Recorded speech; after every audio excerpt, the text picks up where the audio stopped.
पुंडलिकवरदा हरी विठ्ठल श्री ज्ञानदेव तुकाराम पंढरीनाथ भगवान की जय।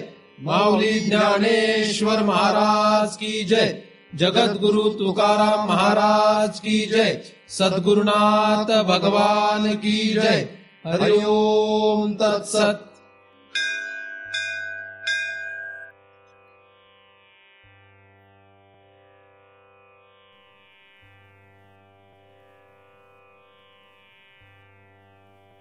ध्यानमूलं गुरुमूर्ति पूजामूलं गुरुपदम मंत्रमूलं गुरुर्वाक्यम मुक्तिमूलं गुरुकृपा। ब्रह्मेवाहम अहम ब्रह्म न चाहम ब्रह्मणा पृथक नाहम देहो न मे देहा केवलहम सनातन। आपण सर्वजण या ठिकाणी नेहमीप्रमाणे दृग्दृश्य विवेक या ग्रंथाचा अभ्यास करण्यासाठी एकत्रित जमलेलो आहोत आणि आतापर्यंत आपण 13 श्लोकांचा अभ्यास केलेला आहे। 14व्या श्लोकाचा आपण अभ्यास करतो आहोत।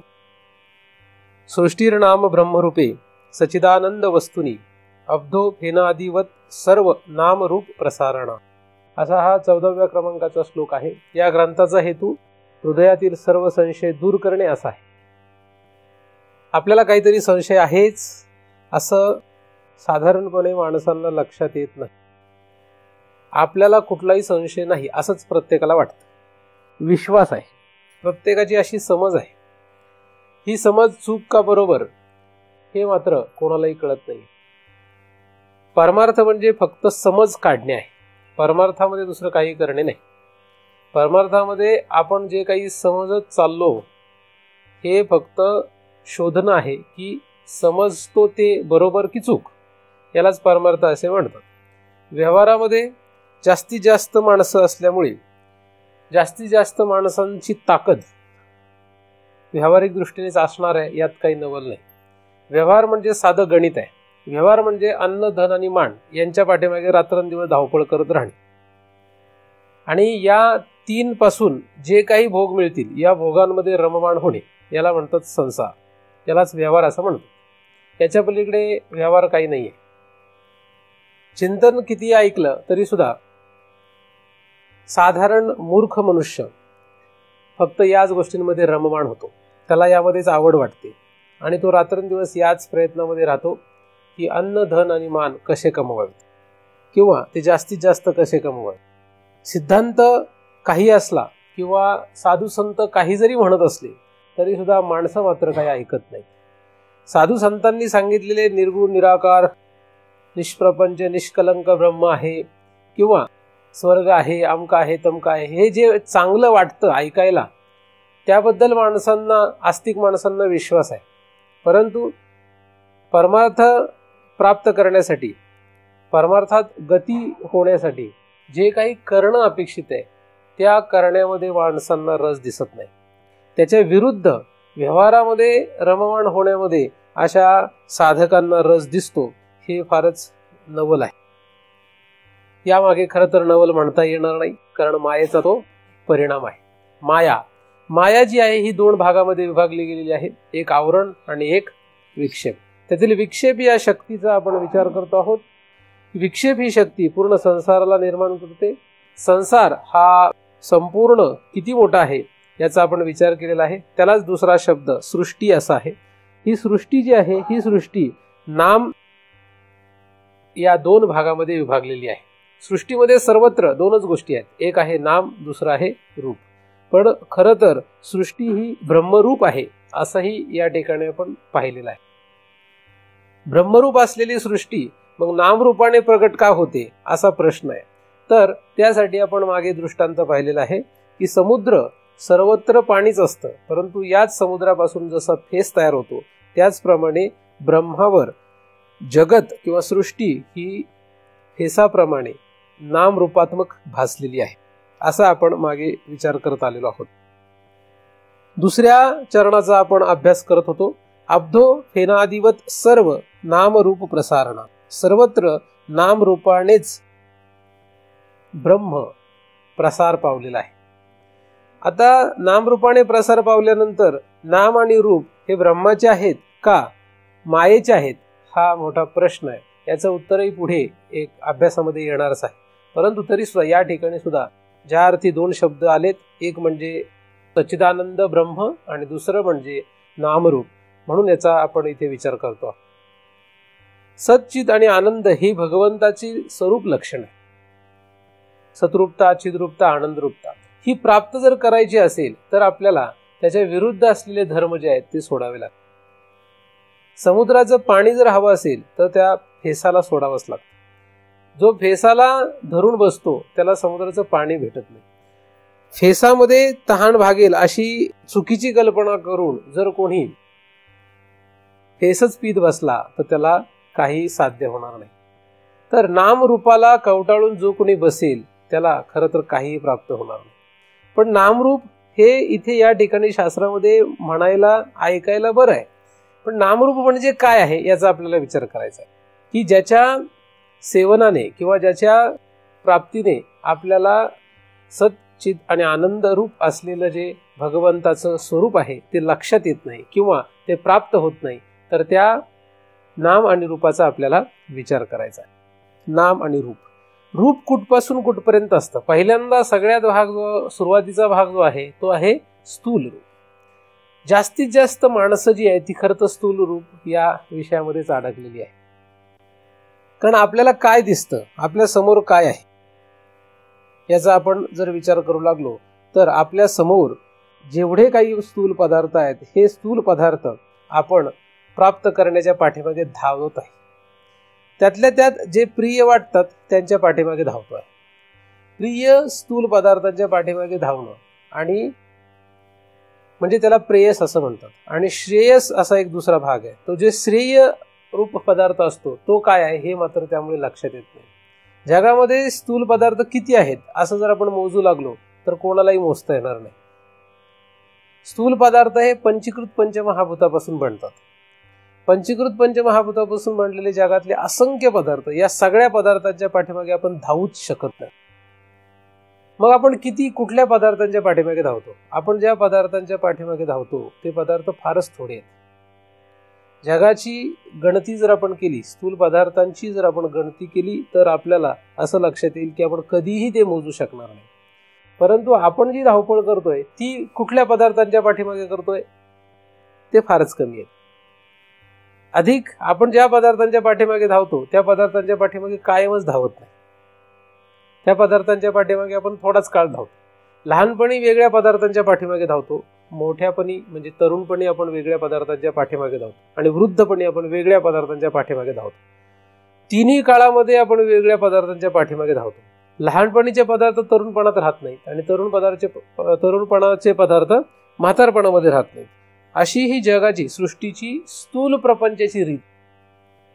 स्थूल प्रपंच आपण ज्याच्या पाठीमागे धावत राहिलो किंवा धावतो आहोत किंवा धावणार आहोत, या तिन्ही ठिकाणी खरं तर हे स्थूल पदार्थ धावण्याच्या लायकीचेच नाहीत.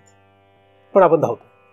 का धावतो, कशासाठी धावतो याचा विचार करायलाही वेळ आपल्याकडे नाही. फक्त धावतो. रूप, त्याचं रूप पाहून धावतोय. त्या पदार्थापासून काहीतरी सुख मिळेल अशी काहीतरी कल्पना करून बसतो. काही लोकांना काळजी आहे की आत्ता आपण काय करणार, या पदार्थ हे जर पदार्थ आपल्याकडे नसतील तर आपण करणार काय, अशी एक भयानक भीती प्रत्येकाच्या आतमध्ये लपलेली असते की हे पदार्थ माझ्याकडे असतील तर करणार काय. म्हणजे रूपवान पदार्थ, हे पदार्थ माझ्याकडे नसतील तर करणार काय आपण. मग आज ते पदार्थ आपल्याकडे नसतील तर ते पदार्थ प्राप्त करायला पाहिजे, यासाठी माणूस धावपळ करतो. मग ते अन्न असू देत, धन असू देत, काही असू देत, ते पदार्थ प्राप्त करण्याच्या नादामध्ये तो धावपळ करत राहतो. ते पदार्थ किती आपल्याला पाहिजेत याचा तो विचारच करत. मग आता जरी ते पदार्थ आपल्याकडे असतील तर तो विचार करतो की भविष्यात ते पदार्थ माझ्याकडे असतील का नाही, मग ते भविष्यातही माझ्याकडे राहावेत म्हणून तो धावपळ करत राहतो. म्हणजे पहिल्यांदा योग करतो आणि मग त्याचा क्षेम करण्याचा प्रयत्न करतो. म्हणून योग आणि क्षेम या दोन नादामध्ये तो अख्खं आयुष्य संपून टाकतो. पदार्थ कुठलाही असू देत, जो पदार्थ आवडला तो पदार्थ प्राप्त करण्यासाठी धावपळ करत राहील. जो पदार्थ प्राप्त करण्यासाठी धावपळ करतो तो पदार्थ लगेचच मिळेल याची काही शाश्वती नाही. तो पदार्थ कधी मिळेल हे सांगता येत नाही. तो पदार्थ मिळण्यासाठी उत्कृष्टपणे सगळ्या प्रक्रिया जरी केल्या तरी तो पदार्थ मिळेलच का सांगता येत नाही. सगळ्या उत्कृष्ट प्रक्रिया केल्या नाही तरी सुद्धा कदाचित तो पदार्थ प्राप्त होतो. म्हणजे तो पदार्थ कसा प्राप्त होईल हे कोणीच सांगू शकत नाही. कुठलाही पदार्थ असू दे. उदाहरणार्थ आपण जर पैसा हा एक पदार्थ घेतला, पैसा म्हणजे त्याला स्थूल रूप आहे, बाकी त्याला काही नाही आहे. स्थूल रूपवान पदार्थ येतो पैसा. आणि या पैशाच्या पाठीमागे जर आपण मनुष्य धावत राहतो की मला एवढा पैसा पाहिजे, तेवढा पैसा पाहिजे. आता या पैशाच्या पाठीमागे तो धावत राहतो. तो पैसा किती पाहिजे त्याचं तूच ठरवतो, मला एवढा पैसा पाहिजे. पण तेवढा पैसा असला की तो टिकला पाहिजे असं तो धावपळ करत राहतो. त्याच्या आतमध्ये जीवावर, मनावर, बुद्धीवर, अहंकारावर, चित्तावर सगळीकडे एवढं छापून ठेवलंय की ते कोणीच पुसू शकत नाही. ब्रह्मदेव आला तरी पुसणार नाही, एवढं त्याच्या आतमध्ये ते छापून ठेवलेलं आहे. पैसा हा एक पदार्थ सांगतोय. असे मी अनेक पदार्थ पुढे सांगणारच आहे, पण सगळ्यांचं एक उदाहरण घेऊन मी हे बोलतोय. त्या रूपवान असलेल्या पैसा नावाच्या पदार्थाचा शिक्का कुठे कुठे बसलाय हे त्याला सुद्धा सांगता येणार नाही. पण इतका पक्का बसलाय की त्याला वाटतं की हा जो पदार्थ आहे, हा पदार्थ माझ्यापासून दूर झाला तर ह्या अशा भयानक भीतीने रात्रंदिवस तो त्रस्त आहे, तो जीव. मग तो पैसा कमवण्यासाठी, त्या पैशाच्या प्राप्तीसाठी तो पळापळ पळापळ पळापळ करत राहतो. आपण का पळतोय असं घेणं देणं नाही. किती पळतोय घेणं देणं नाही. कुठपर्यंत पळणार माहित नाही. मग विचार करतो. काही लोक असं विचार करून ठेवतात, हा माझ्याकडे एवढा एवढा पैसा असेल, म्हणजे एवढा एवढा हा पदार्थ असेल की मग मी थांबेन. जगात आजपर्यंत उदाहरण नाही की कोण थांबलाय. पारमार्थिक बोध घेतल्याशिवाय या पदार्थाच्या पाठीमागे धावण्यापासून कोणी थांबलेला नाही. कोणी थांबू शकत नाही. पारमार्थिक बोध घेतला म्हणजे काय, तो ऐकला नव्हे. ऐकायला सगळे ऐकतात, ऐकणं नव्हे, कळणं नव्हे, पटणं नव्हे, ते आचरणात आणणं हे गरजेचं आहे. तो आचरणात आणू शकत नाही त्याच्यासाठी परमार्थच नाही मुळात. परमार्थ काय, व्यवहारही असंच असतं. तर तो पदार्थ जो आहे, तो पदार्थ इतका इतका पाहिजे असं कोणीतरी ठरवून घेतं की मला एवढा पैसा पाहिजे, एवढे पदार्थ पाहिजे हा. आणि मग तो मिळाला, तेवढा पदार्थ समजा मिळाला, तेवढा मिळाला तरी मग तो टिकला पाहिजे. तो पदार्थ टिकून राहिला पाहिजे. म्हणजे प्राप्त झाला की तो टिकला पाहिजे. त्याला क्षेम असं म्हणतात. आणि प्राप्त करण्यासाठी धडपड करणे याला योग म्हणतात. म्हणजे योग आणि क्षेम या दोन गोष्टीमध्ये तो पळापळ पळापळ पळापळ करत राहतो. आणि प्राप्त तो पदार्थ झाला की मग तो भविष्याचा विचार करू लागतो. उद्या, परवा. पहिल्यांदा मनुष्य फक्त आजचाच विचार करतो खरं तर. मग आजचं सगळं व्यवस्थित झालं, ते पदार्थ आजच्या पुरते मिळाले की उद्याचा विचार करतो, मग परवाचा विचार करतो, मग आठवड्याचा विचार करतो, मग महिन्याचा, मग वर्षाचा, मग 10 वर्षाचा, मग मरेपर्यंतचा विचार करतो की मरेपर्यंत मला पैसा पुरला पाहिजे, मरेपर्यंत तो पदार्थ माझ्याकडे राहिला पाहिजे. तो प्रिय वाटतोय. तो श्रेयस आहे की नाही माहित नाही, तो प्रेयस आहे. प्रेयश्च आणि श्रेयश्च असे शास्त्रात शब्द आहे. जो पदार्थ प्रिय वाटतो तो पदार्थ मरेपर्यंत आपल्याकडेच राहावा यासाठी मनुष्य धावपळ करत आहे. तो श्रेयश्च आहे का नाही, तो श्रेयस आहे की नाही, श्रेयकर आहे का नाही याकडे मात्र काही घेणं देणं नाही, लक्षच नाहीये. त्याने वाटोळं होणार आहे का नाही होणार याच्याशी घेणं देणं नाहीये. त्या पदार्थामुळे पदार्थ मिळवायचं एवढीच अक्कल आहे. तो पदार्थ प्रिय वाटतो एवढीच अक्कल आहे. तो पदार्थ श्रेय का प्रेय या दोनपैकी कुठल्या वर्गात बसतोय याच्याशी घेणं देणं नाही. मरेपर्यंत तो पदार्थ आपल्याकडे राहिला पाहिजे जो आपल्याला प्रेय या वर्गात जातो. प्रेयश्च किंवा प्रिय, जो प्रिय वाटतो तो कुठपर्यंत राहिला पाहिजे, मरेपर्यंत आपल्याकडे राहिला पाहिजे. पण त्याच्यामुळे आपलं काय झालं नक्की याचा विचार असतो. तो पदार्थ कसा आहे याचाही विचार नाही. त्याच्यामुळे काय होतं याचा विचार नाही. त्याच्यामुळे आपलं वाटोळं होणार आहे का नाही होणार आहे याची घेणं देणं नाही. त्या पदार्थामुळे खरंच आपली तहान भागणार आहे का नाही याच्याशी घेणं देणं नाही. फेसामुळे तहान भागते काय, कधी फेसामुळे तहान भागत नाही. तसं या रूपवान असलेल्या पदार्थामुळे कधीही तहान भागत नसते. ती कधीच भागणार नाही, कधीच नाही. तुम्ही किती पळा आणि किती साठवा, मरेपर्यंतच्या साठी त्या पदार्थाचा विचार करा. धन हा एक पदार्थ आहे, अन्न हा एक पदार्थ आहे, बायको हा एक पदार्थ आहे, नवरा हा एक पदार्थ आहे, मुलं बाळ हे काही पदार्थ आहेत. आई बाप, बायको नवरा, संतती, नातेवाईक, यातले काही पदार्थ आपल्याला मरेपर्यंत टिकणार आहेत. म्हणून आपले डोळे कायमचे आंधळे राहणार आहेत. गंमत त्याच्यातली काय, हे जे पदार्थ आहेत, पदार्थ किती आहेत? धन हा एक पदार्थ नाहीये फक्त. बायको नवरा, आई बाप, मुलं बाळ, हे कोणाचे पदार्थ आहेत? मायेचे पदार्थ आहेत. हे मायेचे पदार्थ कसले आहेत? रूपवान पदार्थ आहेत. त्याला नाम तर आहेच, कारण जो ज्याला रूप आहे त्याला नाम असतं. नको नको म्हणा गुंतू माया जाळ. माया जाळ म्हणजे काय? नाम आणि रूप याला जाळ म्हणतात. नाम रूपात्मक हे जाळ आहे, नाम रूपात्मक जाळ आहे. मग ह्या जाळ्याचा आपण विचार करतो आहोत. रूप, रूप कुठलं? नको नको म्हणा गुंतू माया जाळी, काळ हा आला जवळी ग्रासावया. आता काळ खाणार आहे ही भीती दाखवली आहे. भीती दाखवली म्हणजे काय? भीती थोडी दाखवली, सत्य सांगितलंय ते. एखाद्या ठिकाणी लाईटचा मोठा प्रवाह असतो, त्या ठिकाणी लिहिलं असतं डेंजर. काय लिहिलं असतं? डेंजर. मग ती काय भीती दाखवली का तिथे? भीती नाही दाखवलेली, ते सत्य ते लिहिलंय तिथे. मग एखादा म्हटला नाही मला काय भीती दाखवतो, काय बघतोच मी हात लावून, मग लाव हात. हात लावला तर कोळसा होईल. तसंच नको नको म्हणा गुंतू माया जाळी, काळ हा आला जवळी ग्रासावया, काळाची ही उडी पडेल बा जेव्हा, सोडविना तेव्हा माय बाप. माय आणि बाप हे रूपवान पदार्थ आहेत. ते पदार्थ आहेत, ते रूपवान आहेत. त्याला माय आणि बाप हे नाम आहे, रूप आणि नाम. मग तुकोबांनी पुढे सगळेच पदार्थ सांगितलेत की ज्या पदार्थांना आपण योग किंवा क्षेम या दोन वर्गात ठेवतोय. या पदार्थांना कुठल्या? त्यांनी पुढे सगळी यादी दिली आहे. कोण कोण आहे त्याच्यामध्ये?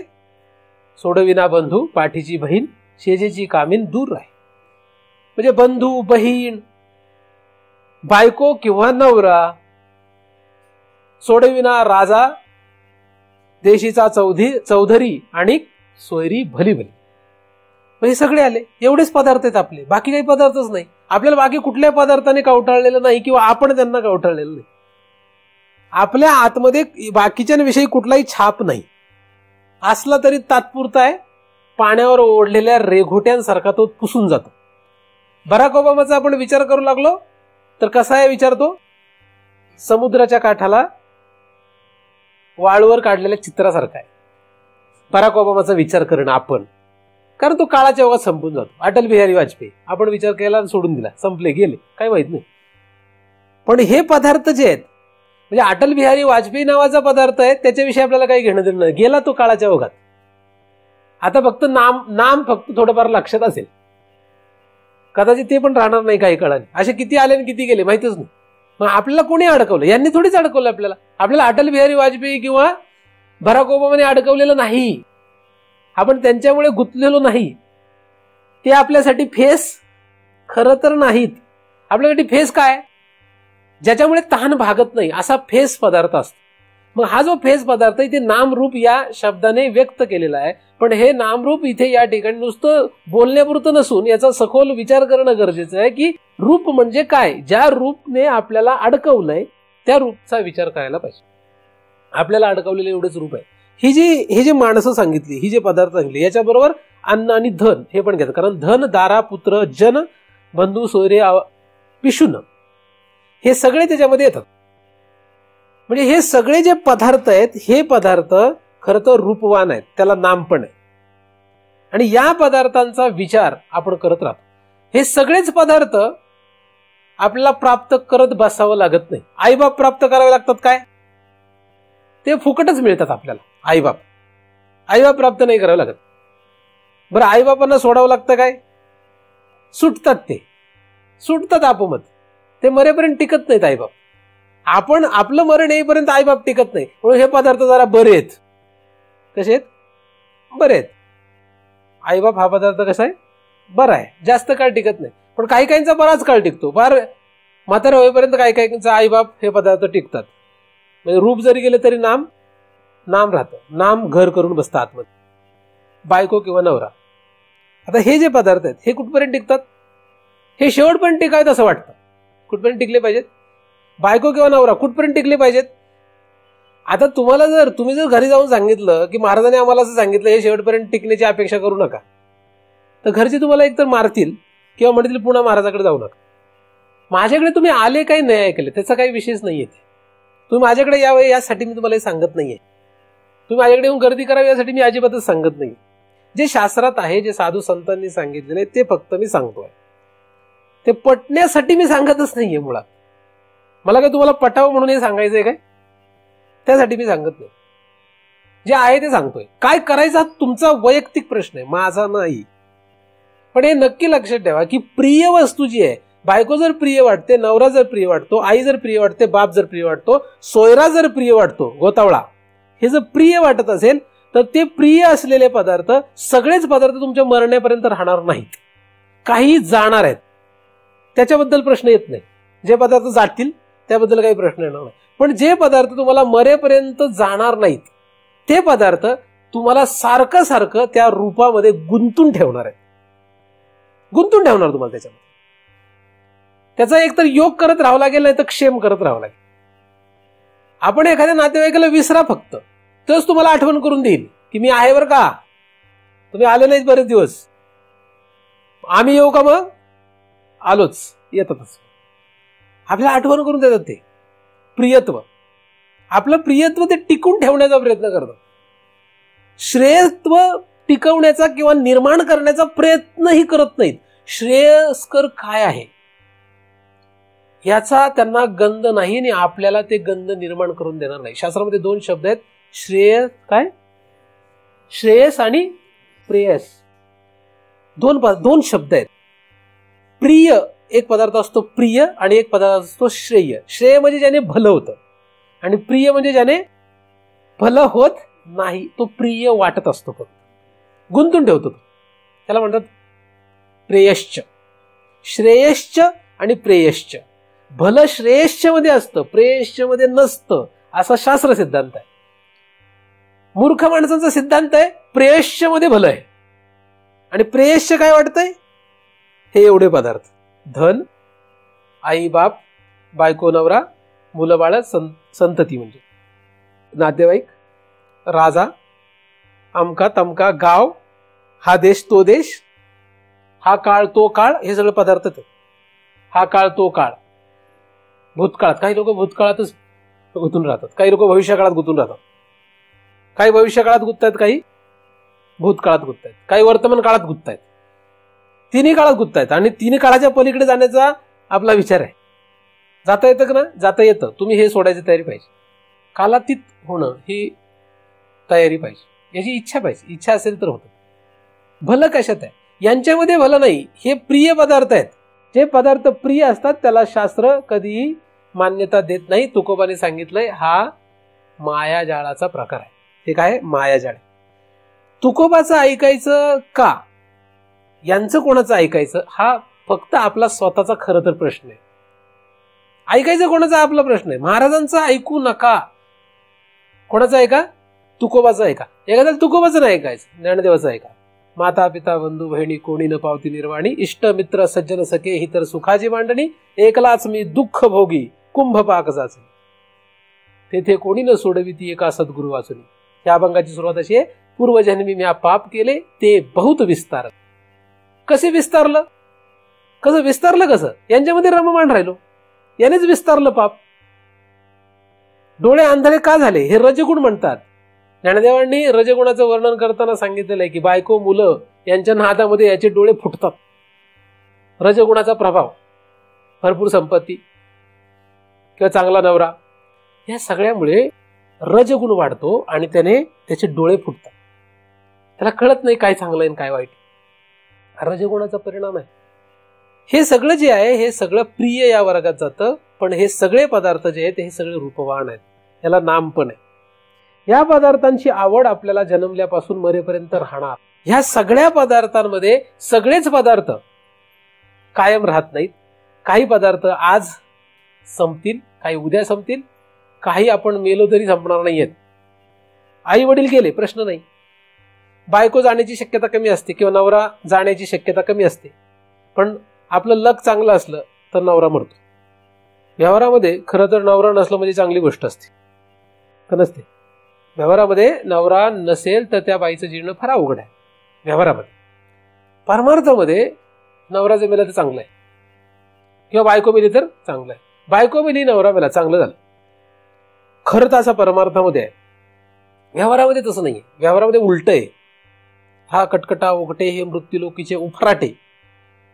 अर्जुना येत अवचटे तू जन्मलास, तरी झडझडोनी वाहिला निघ. ह्याच्यापासून बाजूला निघ, झडझडोनी वाहिला निघ, पटकन निघ, थांबू नको यांच्यावर. निघ आणि कुठं जा. मग हा निघाला आणि गुहेत जाऊन बसला. म्हणजे काही बाजूला होत नाही काही. हे आतून सगळं काढायचं. ज्या ज्या ठिकाणी हे शिक्के बसले तिथे पुसायचे. ते जिथे जिथे या सगळ्यांचा प्रभाव आहे तो पुसायचा आहे. आणि हे सगळं न पुसता तुम्ही कितीही परमार्थ करा, हाताला काही लागणार नाहीये, काही लागणार नाही. तुम्ही ब्रह्म म्हणजे अमकं असतं, ब्रह्म म्हणजे तमकं असतं, ब्रह्म म्हणजे सतरूप चिद्रूप आनंदरूप आहे, काहीही बडबड करा, त्याचा काही उपयोग नाहीये. कोणालाच नाही ना, तुम्हाला ना मला. याने काही होणार नाही. कारण काही काही लोकांना असं वाटतं, महाराज हे तुम्ही हे आम्हाला सांगू नका, तुम्ही फक्त सांगा ब्रह्म कसं आहे. अरे ब्रह्म कसं आहे ते नंतर सांगतो, सांगत नाही असं नाही. आधी नामरूप प्रसारणा झालंय त्याचं बघूया काय आहे की नाही. आणि ते फेनादिवत आहे हे लक्षात घ्या पहिलं. फेनादिवत म्हणजे ज्याच्या पिण्याने तहान भागत नाही. म्हणून बायकोमुळे कधी ब्रह्म प्राप्त होत नाही. ज्या कोणाला मूर्ख माणसाला असं वाटतंय की बायकोमुळे ब्रह्म प्राप्त होईल, तो मरेपर्यंत बायकोच्याच सोबत राहतो. कसा? स्थूल शरीराने, सूक्ष्म शरीराने, म्हणजे मनाने, बुद्धीने, चित्ताने, अहंकाराने, या सगळ्याने त्याच्यातच राहतो. जीव तो गुंतलेलाच असतो. शेंबडात माशी पडावी तसं जीव गुंतून राहतो. काहींचा नवऱ्यामध्ये, म्हणजे स्त्रियांचा नवऱ्यात आणि पुरुषांचा बायको. काहींचा धनात गुंतून राहतो. हे एवढे जे पदार्थ, यापैकी कुठल्या तरी पदार्थात गुंततोच. कोण कोण गुंततं? शरीर गुंततं, हे मन आणि बुद्धी इतर हे सगळे गुंततात, इंद्रिय गुंततात, जीव गुंततो, एवढे सगळे गुंततायत. कोणाकोणाला आवरायचं? आवरणार कोणाकोणाला? इंद्रिय गुंतायला लागली, इंद्रियांना जर आवरावं तर मन गुंततंय, मनाला आवरावं तर बुद्धी गुंतते. कारण काही काही लोक माझ्या बोलण्याचा घरी गेला विचार करतात. आज बरं वाटतं, महाराजांनी सांगितलं छान वाटतं. उद्या काय होतं? उद्या बुद्धी म्हणते नाही, ते आपल्याला नंतर लागू होईल, सध्या आपल्याला पैसे कमवायला पाहिजे, सध्या आपल्याला बायको पोरांची नीट व्यवस्था करायला पाहिजे, आपल्याला आहे लागू, पण ते नंतर आहे, असं ते उद्या विचार करणार. आज नाही करत. आजच्या दिवस ते बरोबर करतात. नाही, महाराजांनी सांगितलं बरोबर आहे, पण उद्या मात्र महाराजांचा प्रभाव कमी होतो. कारण प्रभाव कमी होणारच आहे. इथे बसल्या जवळजवळ सगळ्यांचा हाच गोंधळ आहे. प्रत्येकाने ठरवूनच आलेले आहेत की महाराज जे सांगतात ते फक्त ऐकायचं, इन्फॉर्मेशन घ्यायची आपण फक्त, आणि ते लागू मात्र म्हातारपणात करू, असं काहीतरी ठरवून आलेत कुणीतरी. नंतर लागू होणार, आपल्याला कधी लागू होणार माहित नाही, कधी लागू होणार. तर हे जे काही इंद्रिय आहे, त्या इंद्रियांना आवरायला जावं तर मन आडवं येतंय, मनात गुंतून बसतात, नाही का. एखाद्याने प्रयत्नपूर्वक स्थूल शरीराने सगळ्याचा त्याग केला तरी मन आणि बुद्धी गप्प बसत नाहीत. बुद्धी काहीतरी मध्येच खूळ काढते. बरं, मन बुद्धीने शांतता दाखवली, ते जरी शांत झाले तरी अहंकार जागृत होतो. अहंकार जरी गप्प बसला तरी सुद्धा अंतःकरणात भलतंच पूर्ण यायला लागतंय. चित्त शांत बसत नाही. हे सगळे जरी गप्प बसले तरी जीव वळवळ करतो. काय करतो? जीव गडबड करतो. जीवाचं काम काय? जीवाचा सगळ्यात उत्कृष्ट धर्म सांगितला मी तुम्हाला. काय सगळ्यात उत्कृष्ट धर्म? काय जीवाचा? उत्कृष्ट धर्म आहे जीवाचा, सगळ्यात नंबर 1 धर्म आहे. कुठला? लबाडी करणे, नंबर 1. महाराजांना कुठे माहिती आहे? आपण काय विचार करतो हे महाराजांना कुठे कळतंय? नाही कळत. मला नसेल कळत तरी तुझ्या आतमध्ये तुलाच कळतंय ना. आणि तुला कळलं म्हणजे ईश्वराला कळलं, ईश्वराला कळलं म्हणजे यमाला कळलं, यमाला कळलं म्हणजे चित्रगुप्ताला कळलं, हे सगळ्यांना कळलं म्हणजे तुझं वाटोळं झालं. महाराजांना नाही कळलं तरी चालतं, नाही का. तुम्ही काय विचार करता हे महाराजांना नाही कळले तरी चालतात. तुम्ही काय विचार करता हे तुम्हाला कळतं. तुम्हाला कळलं म्हणजे चित्रलेखेला कळतं, चित्रलेखेला कळलं म्हणजे चित्रगुप्ताला कळतं, चित्रगुप्ताला कळलं म्हणजे यमाला कळतं, आणि यमाला कळलं एक काम झालं. तो नियमात ठेवतो सगळ्यांना, सृष्टीला अख्ख्या. त्यामुळे कधीही खरं तर लबाडी करू नये. पण माणसं लबाडी केल्याशिवाय राहतच नाही, म्हणून त्यांचा जीव पण टिकून आहे. तर हा जो जीव आहे, हे जे इंद्रिय आहेत, हे जे मनबुद्धी आहे, किंवा हे जे शरीर आहे, हे शरीर, हे सगळे किंवा ह्याच्यातला एखादा, या प्रिय वाटलेल्या रूपवान पदार्थामध्ये गुंतून राहतो. एवढेच पदार्थ यांचाच निकाल लावायचा आहे आपल्याला, फक्त बाकी काही करायचं नाही, काहीच करायचं नाही आपल्याला. यांचा निकाल लावायचा. निकाल लावायचा म्हणजे काय, त्यांना संपवायचं नाहीये, ह्या पदार्थांना संपवायचे नाही. पदार्थ कधी संपत नसतात, ते त्यांच्या गतीने गतिमान आहेत. बायको ही तिच्या गतीने गतिमान असते, नवरा हा त्याच्या गतीने गतिमान असतो, पैसा हा त्याच्या गतीने गतिमान असतो. हा देश, हे बाणेर नावाचं गाव आहे, हा देश मी बदलायचं ठरवलं, बदलू शकत नाही. नाही बदलायचं ठरवलं, असंही करता येत. याची एक गती आहे, याची एक गती आहे. ती गती होणारच आहे, तुम्ही शांत बसून राहिले तरी. आणि तुम्ही ठरवलं की मी हे बाणेर बदलून टाकेन, बरं ठीक आहे, आणि खरंच तसं तुम्ही बदलायचा प्रयत्न केला, तसं बऱ्यापैकी झालं. फक्त तुम्हाला अहंकार येईल, मी बदललं बाणेर. त्याच्या पलीकडे काय होणार नाही, म्हणजे तुमचा अहंकार त्यामध्ये गुंतून राहील. त्याच्या पलीकडे काय होतं, हे बाणेर बदलणारच असेल तर तुम्ही अजिबात काही करू नका, तुम्ही बसून फक्त बघा, अख्खं बदलणारच. पण तुम्ही जेव्हा बसून बघाल तेव्हा तुमचा अहंकार तिथे गुंतलेला नसेल, हा तुमचा फायदा आहे. तर जगातला कुठलाही रूपवान पदार्थ असू देत, त्याला गती आहे. त्याला काय, त्याला गती आहे. त्याची गती कशावर अवलंबून आहे, ती कशावर का असेना, पण पैसा आपल्या पायाने येतो आणि आपल्या पायाने जातो. किती येतो आपल्याला माहितीच नाही, किती येतो आणि किती जाणार माहित नाही.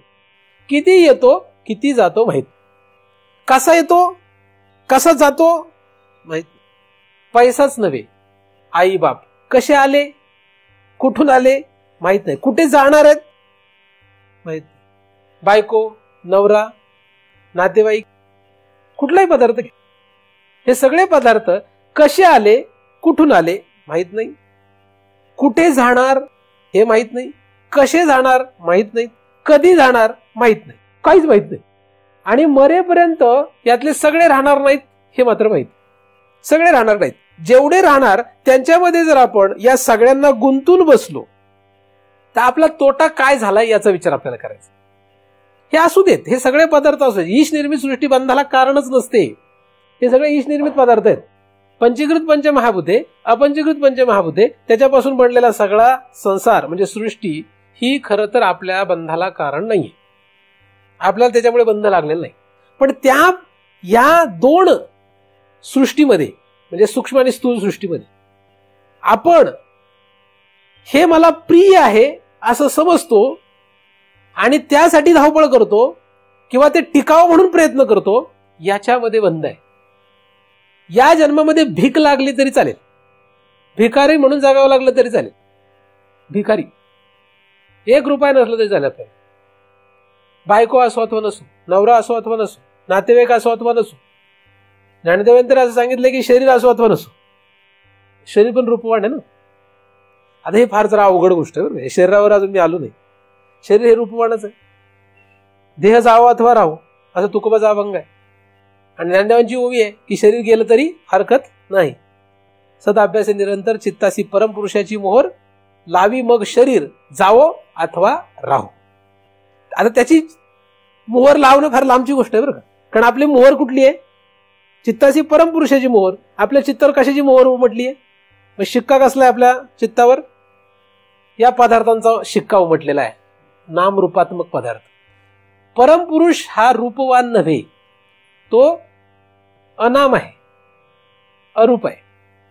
असा परमपुरुष त्या चित्तावर उमटवण्याच्या आधी त्याच्यावर जे उमटून बसले ते पुसाय पाहिजे. चांगदेव कोरा म्हटला गेला, कारण त्याच्यावर हे कुठले उमटलेलं नव्हतं. काय कोरा म्हणजे मूर्ख नव्हे. कारण काही लोकांनी असं सांगितलं की चांगदेव कोरा आहे, असं मुक्ताबाई म्हटली, बघा चांगदेव किती फालतू माणूस आहे. कोरा म्हणजे पवित्र, कोरा म्हणजे ज्याच्या चित्तावर किंवा कुठेही कुठलाही संस्कार नाहीये. ही आई आहे, हा बाप आहे, ही बायको आहे, हा नवरा आहे, हे नातेवाईक आहेत, असलं कुठलंच काहीच नाही त्याच्या चित्तावर. असा चांगदेव आहे, चांगल्या चित्ताचा तो चांगदेव असं म्हणतात. पण माणसं काय करतात, त्याचंही अशा रीतीने दोष वर्णन करू लागतात चुकीचं, ज्याच्याकडे दोषच नाही. आपल्या चित्तावर, इंद्रियांवर, जीवावर, शरीरावर या सगळ्यांची मोहर उमटून बसलोय आपण, ती हटवायला पाहिजे. ती कशी करून आपल्याला संपवायला पाहिजे. हे जे पदार्थ आहेत हे पदार्थ सगळ्यात पहिल्यांदा लक्षात घ्या की ईश निर्मित आहे, म्हणजे मायेच्या विक्षेप या शक्तीतून तयार झालेले आहेत. आणि विक्षेप या शक्तीतून तयार झालेले असल्यामुळे ते चंचल आहेत. ते चंचल आहे म्हणजे त्यांना उत्पत्ती स्थिती प्रलय आहे. त्यांची उत्पत्ती स्थिती प्रलय ही आपल्यावर नसून त्यांच्यावर आहे. ह्या माझ्या हातामध्ये असलेल्या फुलाची उत्पत्ती स्थिती प्रलय माझ्यावर अवलंबून नसून या फुलावर अवलंबून आहे. याच्या येण्या जाण्याने मी डगमगलो नाही पाहिजे, याच्यामध्ये मी गुंतलो हे या फुलाचं दुर्दैव नाही किंवा हा या फुलाचा दोष नसून हा माझा दोष आहे. हे सगळे जे पदार्थ आहे या पदार्थामध्ये उत्पत्ती स्थिती प्रलय हा गुणधर्म आहे, कारण ते विक्षेप शक्तीतून तयार झाले. जेवढे रूपवान पदार्थ आहेत तेवढे सगळे पदार्थ विक्षेप शक्तीने तयार झालेले आहेत असं इथे सांगितलेलं आहे. बरोबर ना? मग हे सगळे विक्षेप शक्तीतून तयार झाले म्हणजे उत्पत्ती स्थिती प्रलयामध्ये आले. मग जो पदार्थ उत्पत्ती पावतो तो स्थिती पावतो, प्रलय पावतो. आपण त्याच्यामध्ये काय करतोय? आपण आपलं प्रियत्व त्याच्यात का ठेवतोय हा प्रश्न आपल्याला पाहिजे. आपण त्यामध्ये प्रियत्व ठेवल्याने त्या पदार्थाच्या उत्पत्ती स्थिती प्रलयात काय बदल होणार आहे सांगा? काय बदल होणार आहे? या पदार्थामध्ये आपण प्रियत्व ठेवल्याने त्या पदार्थामध्ये काय दोष तयार होईल, त्या पदार्थाचा काय तोटा किंवा फायदा आहे? त्याचा काही फायदा तोटा नाही. आपला काय फायदा आणि तोटा आहे? आपण त्याच्यामध्ये प्रियत्व ठेवल्यामुळे श्रेयत्व कशात आहे हे लक्षात येत नाही, हा आपला तोटा आहे. श्रेयश्च काय आहे हे प्रेयश्चमुळे लक्षात येत नाहीये. रूप स्थूल किंवा सूक्ष्म या रूपवान असलेल्या पदार्थामध्ये आपण प्रियत्व ठेवतो, हाच आपला सगळ्यात मोठा दोष आहे. प्रियत्व मी काय सांगतोय प्रत्येक वेळेस इथे का सांगतोय? कारण की प्रियत्व ठेवणे याचाच अर्थ ठेसापासून तहान भागवणे. पण हे किती सांगितलं तरी ते आरूढ होणं फार अवघड. मनावर बुद्धीवर हे सगळे ऐकणारच नाहीयेत. इतकं इंद्रियांना शरीराला इतकं प्रचंड वळण लागलेलं आहे, वेग आहे त्यांचा भयंकर. त्यामुळे त्यांना थांबवणं आता फारच कठीण. म्हणजे माझ्यासारख्या माणसाचं एकदा बोलणं ऐकलं म्हणजे कोणी थांबेल असं नाहीये. म्हणजे प्रियत्व ठेवण्यापासून पुन्हा पुन्हा हे लक्षात घ्या, पुन्हा पुन्हा याचा विचार करणं गरजेचं आहे. सदाभ्यास हे निरंतर. सदाभ्यास जाऊ देत, आधी हा अभ्यास करणं गरजेचं आहे. सदाभ्यास नंतर आहे. आधी हा अभ्यास करणं गरजेचं आहे की प्रिय आपण कशाला समजतो. प्रिय सगळे पदार्थ जे आहेत हे सगळे फेनादिवत आहेत हेच पहिल्यांदा लक्षात आलं पाहिजे. आणि फेनादिवत म्हणजे फेसासारखे असल्यामुळे त्याच्यापासून तहान भागणार नाही, पण आयुष्यभर त्याच्यापासूनच आपल्याला तहान भागेल असं वाटतंय. आणि आयुष्यभर याच पदार्थांच्या पाठीमागे आपण धावतोय, रममाण राहतो. कोण आता आपल्याला सांगेल, कोणापासून आपण हे ऐकू किंवा कोणामुळे आपण यांच्यापासून बाजूला जाऊ हे सांगणंच फार कठीण. कारण 99% लोक यांच्यामध्ये प्रियत्व ठेवून बसले. 99% लोकांना याच्यात प्रियत्व वाटतं. आणि तुम्ही जर त्यांचं प्रियत्व काढलं, प्रियत्व तुम्ही जर ठेवलं नाही तर ते काही गप्प बसणार. जड पदार्थ असतील ते गप्प बसतील, पण जे जड नाही म्हणजे ज्यांच्यामध्ये हालचाल दिसते असे जे चर पदार्थ आहेत ते पदार्थ मात्र गप्प बसणार नाही. ते तुम्हाला अडवल्याशिवाय राहणार. पण ज्या पदार्थाने आपल्याला श्रेयश काय आहे हे लक्षात येत नाही, त्या पदार्थांचा स्वीकार करता येत नाही, ते सगळे पदार्थ मायाजाळाच्या वर्गात जातात असं तुकोबांचं म्हणणं आहे, असं ज्ञानदेवांचं म्हणणं आहे. त्या पदार्थांपासून, त्या पदार्थांमुळे होणाऱ्या सर्व क्रिया ह्या पाप कर्मामध्ये जातात असं ज्ञानदेवांचं म्हणणं. कारण पूर्वजन्मी मी पाप केले तेच बहुत दिसतात. आणि त्याच अभंगामध्ये पुढे यांनी हे सगळं वर्णन केलं याच. म्हणून आपण यांच्या नादाला लागून यांच्यामध्ये रममाण होऊन खरं तर कितीही पुण्य करण्याचा प्रयत्न केला तर ते पुण्य नसून पाप आहे. कारण काही लोक फार पुण्याच्या गप्पा करतात. पण मी तर बऱ्याच वेळा लोकांना सांगत असतो, बाबा देहाला मी समजतोच ना हे जगातलं सगळ्यात मोठं पाप आहे. मी देह म्हणता ब्रह्महत्या कोटी येऊन या पाठी थापडती असा ज्ञानदेवांचा अभंग आहे. त्याच्यामुळे या देहाला तू मी समजतोस हे जगातलं सगळ्यात मोठं पाप आहे. ह्याच्यासारखं महापाप आहे, ह्याच्यासारखं पापच कुठलं नाही. आणि हे पाप धरून अधिक या सगळ्यांमध्ये गुंतून राहतो, हे त्याच्यापेक्षा भयंकर पाप आहे. म्हणजे हे पापाची गणती काय झाली, वाढली. म्हणून ते होऊत म्या विस्तारले, हे विस्तारून बसलो आपण. आणि काही काही लोक तर हे तुमच्या प्रिय वर्गामध्ये बसणारे लोक तर असे भारी, ते म्हणतात महाराज पापी वाटतायत आम्हाला, असेच उलट बोलतात. काही तुमचे महाराज जरा गडबड वाटतंय आम्हाला. म्हणजे कशामुळे गडबड वाटते काहीच माहित नाही. नक्की काय असतं, गडबड काय, चांगलं काय, वाईट काय, पाप काय, पुण्य काय, धर्म काय, अधर्म काय, काही माहित नाही. कारण धर्म अधर्म पाप पुण्य हे शास्त्रातले शब्द आहेत, व्यवहारातले नाही आहेत. मग जो कोणी म्हणतो हे पाप आहे हे पुण्य, त्याला म्हणायचं कुठलं शास्त्र वाचलंयस सांगतोय, कुठे लिहिलंय दाखवतेस. याला पाप म्हणतात, याला पुण्य म्हणतात. कुठल्या तरी कोणीतरी लेखक, एखादा चिकित्सक, अभ्यासक माणसाने लिहिलं पुस्तक आणून वाचू नका. तो मूर्ख आहे का शहाणा आहे ते बघा पहिले. कारण तो डॉक्टरेट जरी असला मनुष्य तरी त्याला प्रियत्व कशात आहे हे पहिले शोधावं लागतं. कारण मोठं पुस्तक आहे, सगळं लिहिलंय, पाप काय, पुण्य काय, धर्म काय, अधर्म काय, पण त्याचा लेखक जर माता पिता बंधू बहिणी इष्टमित्र सज्जन सखा यांना प्रिय समजत असेल, त्यांनाच श्रेष्ठ मध्ये टाकत असेल, तर त्याच्या पुस्तकाला किंमत आहे शून्य. ते काही शास्त्र नाहीये, ते मनोरंजनाचं पुस्तक ठरतं. ते मनोरंजनाचं पुस्तक, ते शास्त्र नाही. शास्त्र फक्त वेद आहे. वेद खोटं बोलत नाही, वेदामध्ये सगळं स्पष्ट. त्यातही दोन भाग आहेत, एक धर्म आहे आणि एक ज्ञान आहे. धर्मशास्त्र आणि ज्ञानशास्त्र किंवा धर्मकांड ज्ञानकांड असे दोन भाग आहेत. आपण ज्ञानकांडाचा विचार करत आहोत, आपण धर्मकांडाचा विचार करत नाहीये. रूप आणि नाम या दोन गोष्टी ज्या आहेत ह्या फेसासारख्या आहेत. आणि रूप आपल्याला जास्त गुंतवणारं नाहीये. जास्त रूपवान पदार्थ आपल्याला गुंतवणारे मुळातच नाही. स्वर्गातली अप्सरा किंवा स्वर्गातला गंधर्व हे आपल्याला गुंतवतच नाही, कारण आपण त्यांना कधी पाहू शकत. स्वर्ग आपल्याला गुंतवत नाही, हे कुठलेही पदार्थ गुंतवत नाहीत आपल्याला. कोण गुंतवतंय? गुंतवणाऱ्याची संख्या मोजून बोटावर मोजणे इतकी आहे, एवढीच आहे, फक्त बोटावर मोजणे इतकी. एवढ्यांचा विचार करा, यांचं प्रियत्व काढा, त्यांच्याशी व्यवहार करू नका. काय तुम्ही नाही म्हटले तरी होणार आहे. लोकांना बरं वाटतं असं म्हटलं की, लोकांना वाटतं चला महाराजांनी सांगितलं आता या सगळ्यांशी व्यवहार. मी व्यवहार करायला नाही सांगितलं आणि नाही पण करायला सांगितलं. करा किंवा नका करू हे असं मी काही सांगत नाही. प्रियत्व ठेवू नका असं सांगतो. आईला विचारायचं की तुला मी प्रिय वाटतो, बरोबर आहे, वाटतो. ती म्हटली हो. मग तू सांग की माझं भलं कशात आहे. काय विचारायचं? माझं भलं कशात? आई किंवा बाप कोणालाही विचारा. ते म्हणतात तर तुम्ही आम्हाला प्रिय आहात. आपण त्यांना म्हणायचं हो तुम्ही पण आम्हाला प्रिय आहात. पण शास्त्र नियमामध्ये प्रिय आणि श्रेय यामध्ये श्रेष्ठ काय? श्रेय.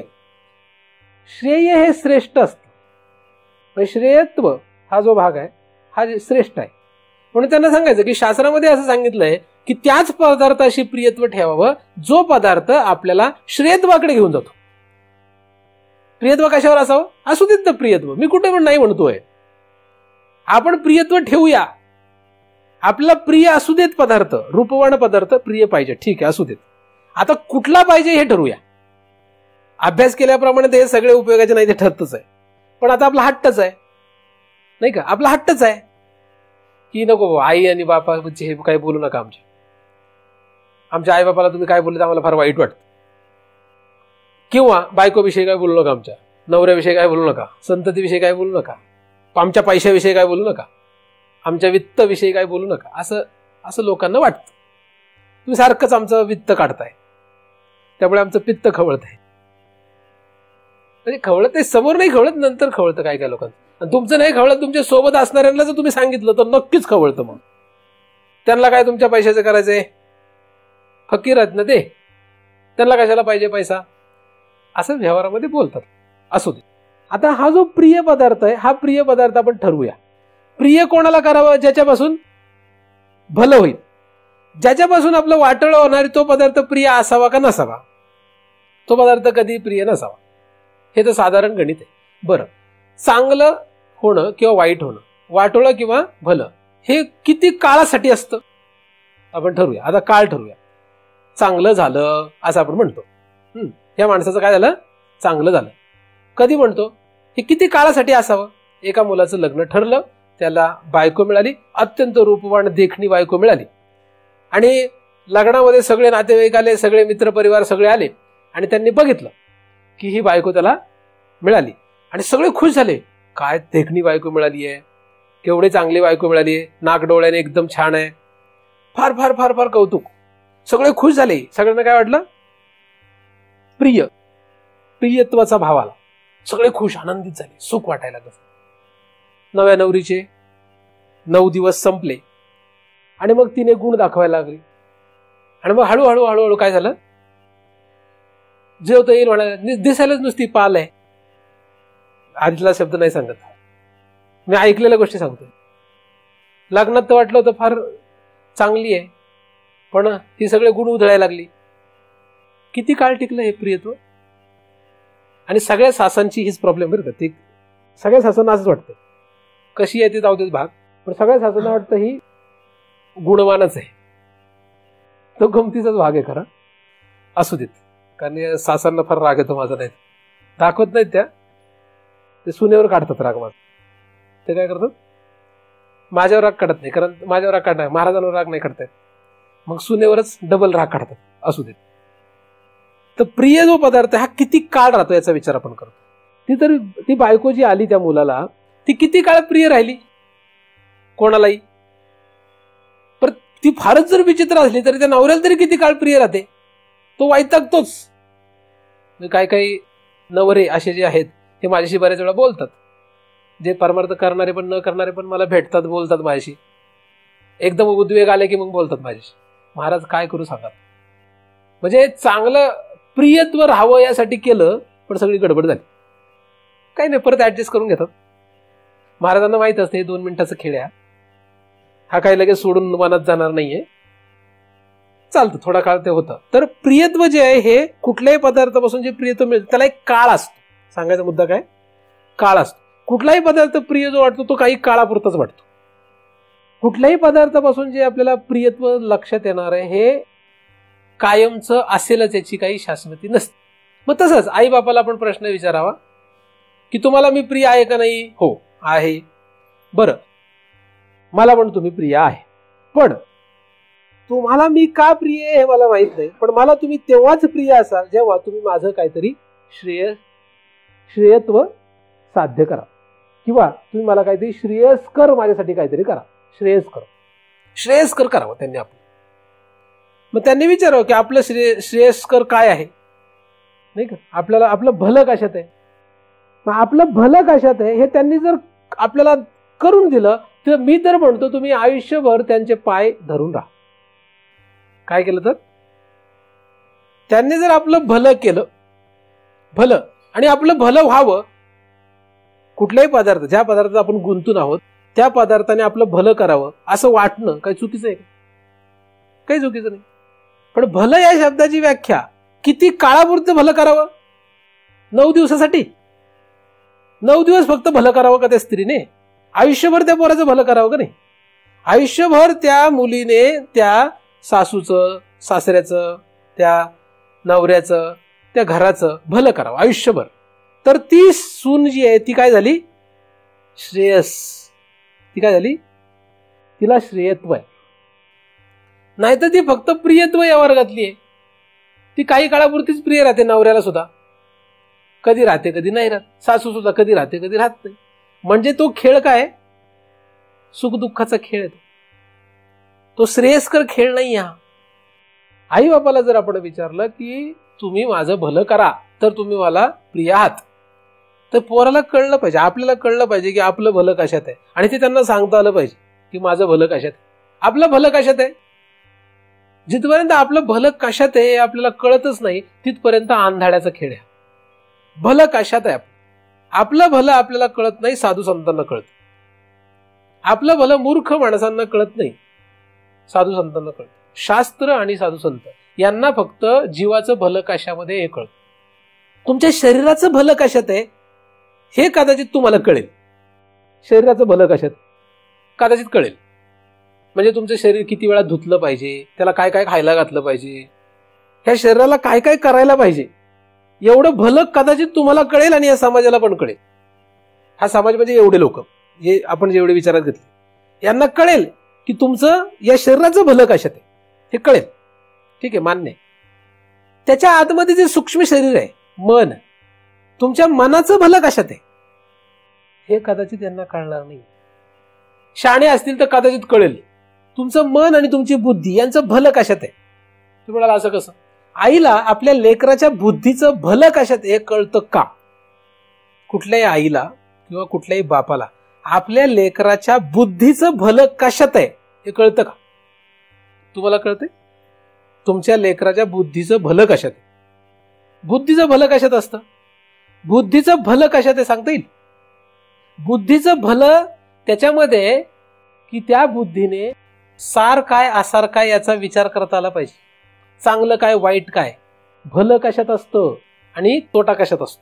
म्हणजे श्रेयत्व आणि प्रेयत्व, श्रेयस आणि प्रेयश, श्रेयश्च आणि प्रेयश्च यांचा विवेक जर त्या बुद्धीला करता येत नसेल, त्या बुद्धीचं भलं आईबापाने काही साधलंय काय?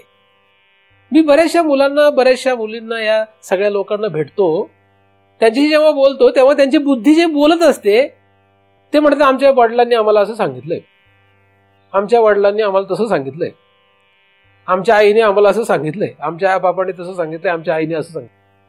त्यांची बुद्धी जी बोलते ती काय सांगते माहितीये? कुठेही श्रेयत्व दिसत नाही. म्हणजे हे आईबाप शिकवू शकले नाहीत, त्याच्या बुद्धीला ते शिकवूच शकले नाहीत. काही काहींची पोरं जी आहे त्यांची बुद्धी तर काय विचित्र विचार करते ते आईबाप सुद्धा विचार नाही करू शकत. हे शिकवलंय त्यांना आईबापाने. तरी काही काही लोकांचा हट्ट आहे, अहो तुम्ही महाराज काहीतरी कृपा करा, आमच्या पोराचं काहीतरी बुद्धी नीट चालू द्यात. अरे तुला नाही जमलं मला कसं जमेल? कारण मी तुझ्या पोराच्या बुद्धीचा विचार नाही करत कधी. खरं तर बुद्धीचं श्रेष्ठत्व कशात असतं? जर बुद्धी आत्म्याचा निश्चय करेल तर. बुद्धी निश्चय आत्म, बुद्धीने आत्म्याचा निश्चय करावा, हेच बुद्धीचं खरं तर काय श्रेयत्व आहे. श्रेयस काय आहे बुद्धीसाठी? आत्म्याचा निश्चय करणं. पण ह्याची बुद्धी करत, म्हणजे स्थूल आणि सूक्ष्म देहाचं जे काही करणं आहे, या करण्यामध्ये कदाचित तुम्ही शहाणे असायला येईल. हे सगळे लोक ज्यांच्यामध्ये आपण प्रियत्व ठेवून बसलो, हे सगळे कदाचित तुमचं स्थूल शरीर कसं राहिलं पाहिजे, सूक्ष्म शरीर कसं राहिलं पाहिजे याचा विचार करतही असतील. ते पूर्णत्वाला जात नाही हे तर माहितच आहे मला. पण धरूयात की तुमचे हे सगळे जे गोतावळा आहे, हा गोतावळा तुमच्या ह्या दोन्ही शरीरांचा नीट विचार करतोय असं धरूया. ठीक आहे, असं धरू आपण. पण या दोन शरीराच्या आतमध्ये जो जीव आहे, त्या जीवाचं श्रेयस्कर कुठलं कृत्य असेल किंवा या जीवासाठी काय श्रेयस आहे, काय श्रेष्ठ आहे, काय भलं आहे, हे मात्र ते विचार करू शकत नाही. कारण हा जो आतमध्ये बसलेला जीव आहे तुमच्या आतमध्ये, म्हणजे तुम्ही, हा जीव कुठे जाणार हे कोणाच्या बापाला माहित नाही. तो जीव प्रमुख आहे. तो कुठे जातो, कुठून आला हे तुमच्या आईबापाला माहित नाही, हे तुमच्या बायकोला माहित नाही, नवऱ्याला माहित नाही. आणि हे काय भलं करतील मग आपलं? सगळ्यात प्रिय वस्तू आपल्याला आहे जीव आपला, बाकी काही प्रिय नाही. त्या जीवाचं प्रियत्व कसं श्रेयत्व मध्ये जाईल याचा विचार करणं गरजेचं आहे. तो जीव प्रेयश्च या वर्गात आपल्यासाठी आहे, पण तो श्रेयश्च या वर्गात कसा जाईल याचा विचार आपल्याला करणे हे लोक करू शकत नाहीयेत. म्हणजे यांच्यापासून आपली ही तहान भागणार नाहीये, म्हणून यांचा विचार करणे नाहीये. यांच्यापासून ही तहान भागू शकत नाही. जीवाला काय गती द्यावी, जीव कसा गतिमान होईल, जीव कुठे जाईल, हे ज्याला कोणाला कळेल त्याचं प्रियत्व तुम्ही ठेवा. तो कोणी असो, मग तुमची आई असू देत, बाप असू देत, बायको असू देत, नवरा असू देत. पण ज्यांना कळतच नाही काय गोंधळ हा, त्यांचं ऐकू नका. खरं तर ऐकूच नका. पण ऐकण्याची इच्छा तर ऐका, त्याला मी काही करू शकतो. पण यांचं ऐकण्यात काही राम नाही. स्थूल शरीर हे जे शरीर आहे हे कसं ठेवावं, हे सांगण्यासाठी किती लोक आहेत जगामध्ये? अनेक लोक आहेत, बरेच लोक आहेत. हे स्थूल शरीर कसं ठेवावं हे सांगतात. ह्याला हे खायला घाला, त्याला ते खायला घाला, ह्याला एवढ्या वेळा आंघोळ घाला, ह्याला अमके कपडे घाला, ह्याला तमक्या रीतीने फिरवा, ह्याला असं असं करा, तसं तसं करा. भरपूर सांगणार लोक आहेत. मन कसं असावं, बुद्धी कशी असावी, चित्त कसं असावं, इंद्रिय कशी असावीत, हे सगळं सांगणारे लोक आहेत. पण जीव कसा असावा, जीव कुठे जाणार हे सांगणारे मात्र लोक नाही. आणि त्यांच्याविषयी आपल्याला घेणं देणं. जे जीवाचा विचार करू शकतात अशाच लोकांचा संग करा. त्याच्या व्यतिरिक्त जे स्थूल आणि सूक्ष्म शरीराचाच म्हणजे नामरूपात्मक जगताचा फक्त विचार करतात त्यांच्या नादाला खरं तर लागू नका. कारण ते फेनादिवत. फेस कसा असतो? फेस येतो आणि जातो. फेस जो असतो तो तहान भागवण्याच्या कामाचा खरा नसतो. तो आला काय आणि न आला. तसे स्थूल आणि सूक्ष्म प्रपंच जो आहे हा सर्व फेनादिवत आहे. तो रूपवान असलेला जो प्रपंच आहे हा तहान भागवण्याच्या कामाचा नाहीये. यांच्यामध्ये प्रियत्व ठेवून आपलं वाटोळं करून अनंत जन्मापासून आपण घेतलंय. अनंत जन्मापासून आपण यांच्यापासून वाटोळं करून बसतो. मृत्यू आला तर ज्यांच्यामध्ये आपण प्रियत्व ठेवलं हे कोणी आपल्या सोबत येणार नाही. आजचा विचार नका करू. फक्त या जन्माचा विचार करू नका. शहाणा मनुष्य फक्त या जन्माचा विचार करत नाही, अनंत जन्माचा विचार. मूर्ख माणसं फक्त या जन्माचाही नीट विचार करू शकत नाही. आणि तुम्ही जर त्यांना अनंत जन्माचा विचार करायचा आहे आपल्याला असं जर म्हटले तर म्हणतील हा डोक्याने आऊट झालेला आहे आणि ह्याला जे कोणी शिकवतात हे शतमूर्ख दिसत आहे. खरं तर तसं नाहीये. आपल्याला जरी कळत नसलं तरी आपण या दिशेने निघालो तर उद्या कळेल. आज कळत नाहीये हे, पण उद्या नक्की कळेल. पण कधीतरी सुरुवात करावी लागेल. आपण सुरुवातच करणार नाही तर आपल्याला शेवटावर जाण्याचा प्रश्न येत नाही. नाम आणि रूप या दोन शब्दामध्ये आपण जास्त सृष्टी धरतच नाहीये. इहलोक ते परलोक सगळेच धरावे लागतात. पण सध्या तरी एवढा प्रपंच मी धरत नाहीये. पण तो सुद्धा याच्यामध्येच आहे. तो सुद्धा आपल्याला प्रिय नसावा. 14 भुवनामध्ये जाण्याची इच्छा नसावी आणि 14 भुवनातलं कुठलंही पद प्राप्त करण्याची इच्छा नसावी. मग पदार्थ प्राप्त करण्याचा प्रश्न येतोच कुठे? जेव्हा असं वैराग्य येईल, जेव्हा असं विरक्ती आतमध्ये छाप उमटवेल तेव्हाच कधीतरी आपल्याला पहिल्या चरणामध्ये आलेल्या सच्चिद आणि आनंद या ब्रह्म रूपाचा प्राप्त करण्याचा विषय येईल. तिथपर्यंत आपल्याला खरं तर या सच्चिदानंद असलेल्या भगवंताचा अजिबात अधिकार नाही. अजिबातच अधिकार नाही. गप्पा मारू शकतो आपण, तो तांड येते, ते फक्त गप्पा आहेत. तसल्या गप्पा मारण्यात रममाण राहू नका. काय करा, पहिल्यांदा नाम रूप याचा निकाल लावा. आणि नाम रूपामध्ये केवढे लोक आहेत? एवढेच आहेत. एवढ्यांना कसं आपल्याला यांच्यातलं प्रियत्व कसं काढता येईल यासाठी जे करावं लागेल ते करा. काय करावं लागेल? यांच्यातलं प्रियत्व काढण्यासाठी जे करावं लागेल ते करा. अख्खं आयुष्यभर भिकारी राहावं लागलं तरी भिकार पण घ्या. आणि घेतलेले भारतामध्ये तेच आहे. फकीर लोक कसे असतात, म्हणजे संन्यासी झाले म्हणजे काय झाले? भिकारी झाले. काहीच नसतं त्यांच्याकडे. कशासाठी झाले ते? भिकारी. भिकारपण आहे ते. सगळ्याचा त्याग करणं हे भिकारपण आहे. हे कशासाठी घेतलंय? मूर्ख म्हणून थोडीच घेतात ते. प्रियत्व नष्ट करा. स्थूल रूपाने नाही तर सूक्ष्म रूपाने नाही तर कारण. तुमच्याकडे सगळ्यात महत्वाची वस्तू आहे जीव. की जो जीव, त्या जीवाशी खरं तर बाकीच्यांना काही घेणं देणं नाहीये. फक्त तुमच्या शरीराशी घेणं देणं आहे किंवा तुमच्या आतमध्ये असलेल्या सूक्ष्म शरीराशी घेणं देणं आहे. जिथपर्यंत सूक्ष्म शरीर हलतं तिथपर्यंत स्थूल शरीर हलतं. आणि जिथपर्यंत हे स्थूल शरीर हलतंय तिथपर्यंत त्यांना तुमच्याशी घेणं देणं आहे. हे हलणं बंद करू देत, हे निश्चित पडू देत, ह्याला उचलून जाळणारच. काही करणार नाही.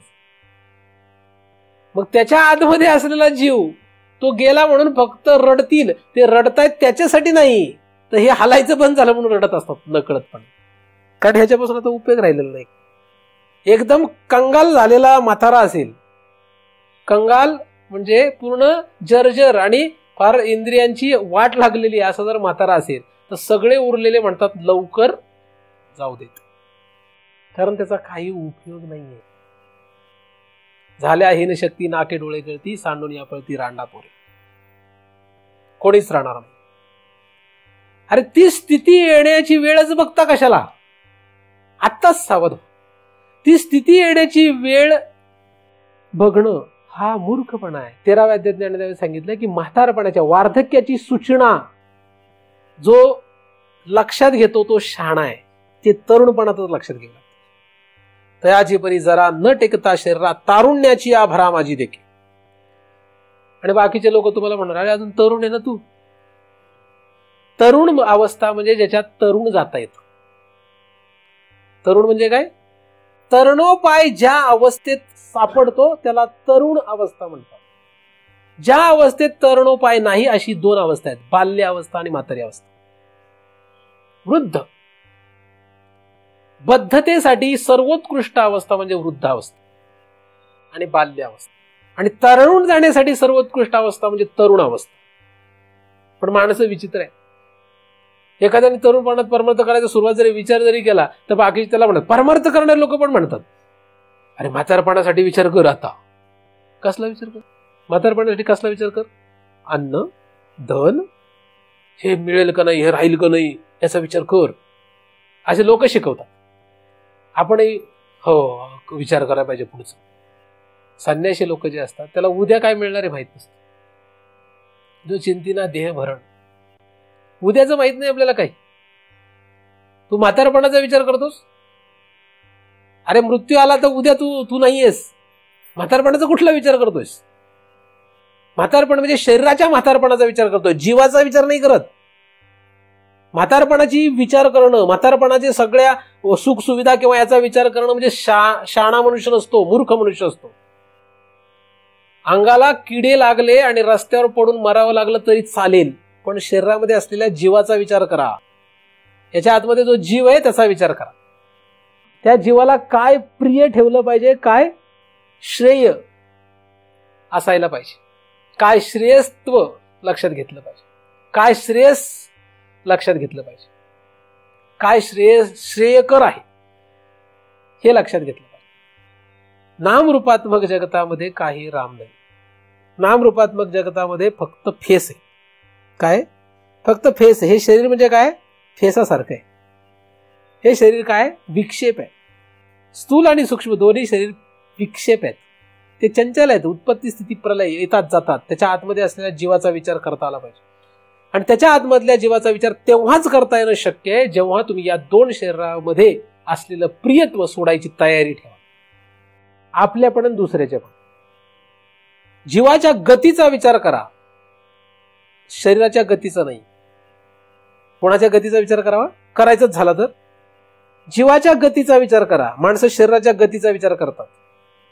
आजारी पडलेले नसले तरी माणसं म्हणतात आम्ही आजारी पडलो तर त्याच्यामुळे आम्ही आलोच नाही, फार लांब होतं तुमचं चिंतन. नाही करू नका असं नाही, करा विचार, मी काही नाही म्हणत नाही. तू आला काय नाही आला काय, आजारी पडायचं असले पडणारच आहेस. भलं कशा ते लक्षात घ्या. जीवाच्या गतीचा विचार जिथे चालतो, जीवाच्या गतीचा जिथे विचार होईल ते करत. स्थूल शरीर आणि सूक्ष्म शरीराची व्यवस्था करण्यामध्ये मरू नका.